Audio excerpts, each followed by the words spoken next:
कैसा भी कर दो आप, आर्मी वालों का ये टर्टल ऑलिव कलर है, या आपका ये है पुलिस का खाकी है, सिविल डिफेंस का पीला है, स्काउट का अपना यूनिक कलर है, कोई भी कलर कर दीजिए। ये हमारे खून में पता नहीं किस ढंग से मिलता है कि फिर आपके कर्तृत्व और व्यक्तित्व से झलकने लग जाता है। और हमें पहनी गई वर्दी हमेशा अनुशासित बनाती है। मैं ये ब्रोशर देख रहा था, इसमें आपकी ज़िंदगी के अंदर आपकी ये बी और सी सर्टिफिकेट है, ये क्या क्या काम आएगा, इसके लिए बहुत अच्छे ढंग से कंपाइल किया हुआ है। पर मैं मोटे मोटे तौर पे आपको बताना चाहता हूँ, 135-40 करोड़ लोगों के इस देश के अंदर, जैसा हमारा कॉलेज का प्रांगण है, आप बैठे हैं, वैसे देश के बहुत सारे महाविद्यालयों में और विश्वविद्यालयों में ऐसे ही बच्चे होते हैं। जब बच्चा स्कूल पास करके आता है, वो नया वातावरण देखता है, वो चकाचौंध है, कईयों को तो जिंदगी में गुमनामी की कतार का हिस्सा बना देती है।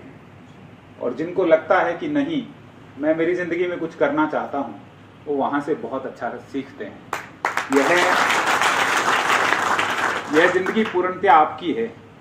बस मैं आपको इतना बता देना चाहता हूं कि अगर इस जिंदगी में आपके पास कोई उपलब्धियां नहीं है, आपने अपनी जिंदगी में कुछ पाया नहीं है, तो आप बस भीड़ का हिस्सा हैं जिसको लंबे समय तक लोग याद नहीं रखना चाहते हैं। आप सोचिएगा कि चांद का पहला चक्कर किसने काटा, चांद पे पहले कौन गया, धरती का चक्कर किसने काटा, एवरेस्ट पे कौन पहुंचा, ये सब याद रखते हैं।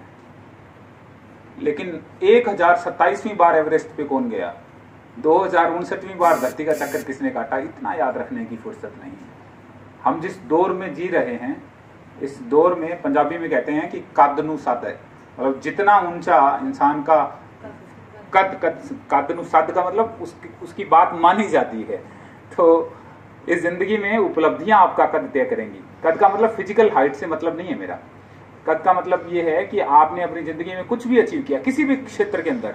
आपको नृत्य बहुत अच्छा आता है, आपने उसमें बढ़िया परफॉर्म किया है, आप मांडना बहुत अच्छा करते हैं, आप बहुत अच्छे स्प्रिंटर हैं, आप जिंदगी में किसी प्रतियोगी परीक्षा में अपने गांव में पहली बार निकले हैं। ऐसी सब चीजें आपको अपनी जिंदगी में कुछ मुकाम देती हैं। आप ध्यान रखना, मैं आपको एक चीज बहुत साफ बताना चाहता हूँ, यह बहुत तेजी से बीतती है जिंदगी। मतलब जब इंसान 18, 19, 20, 21, 22 साल का होता है, उसको लगता है कि ये आसमान, इसको तो मैं जब चाहूँ अपनी मुट्ठी में ले सकता हूँ। पर जब वो थोड़ा सा और आगे बढ़ता है, पारिवारिक जिंदगियों का बंधन आता है, बच्चे बड़े होते हैं, वो शीशे में चेहरा देखता है, उसकी आंखों के नीचे की त्वचा जब ढीली होती है, उसको लगता है कि अरे ये तो बहुत तेजी से बीत रहा है समय, मेरे हाथ में कुछ बचा नहीं है। कमाल ये है कि जो जिंदगी का सबसे, आप किताबों में पढ़ते हैं कि जब से उत्साह वाला जो समय होता है, वही जिंदगी बनाने का भी समय होता है और वही बिगड़ने का भी समय होता है। चुनना हमारे हाथ में है। कभी ऐसा नहीं हो सकता कि बुजुर्ग जो बहुत ही संयमित है, जिंदगी देख चुका है, अनुभव है, उसमें वो ताजगी नहीं है जो युवाओं के पास है। यह बनाया इसी वजह से है। अब आपके पास जो समय है वो आप सोचिएगा कि आप इसका इस्तेमाल कैसे करना चाहते हैं। और जिंदगी में निराशा कभी मत आने दीजिएगा। कई बार इंसान सोचता है कि मैं बहुत ही छोटे से गांव से हूँ, मेरे माता पिता पढ़े लिखे नहीं है, या मैं हिंदी माध्यम का हूँ, या मेरी 10वीं में सप्लीमेंट्री आई थी, बड़ी मुश्किल से मैंने दोबारा पास किया, या मेरी तो अंग्रेजी बहुत कमज़ोर है, मेरा गणित बहुत कमज़ोर है, मैं दिखने में सुंदर नहीं हूँ, मैं छोटा दिखता हूँ, मैं लंबा हूँ, मैं मोटा हूँ, किसी चीज़ का कोई फर्क नहीं पड़ता है। आप मान के चलिएगा, ये जो पर्सोना है, जो बाहर से दिखता है, इसके आधार पर अगर आप अपनी ज़िंदगी में पीछे रहे हैं तो दोषी केवल आप हैं। आप रोक रहे हैं खुद को, कोई नहीं रोकने वाला है। वो इन सब चीज़ों से हटिए।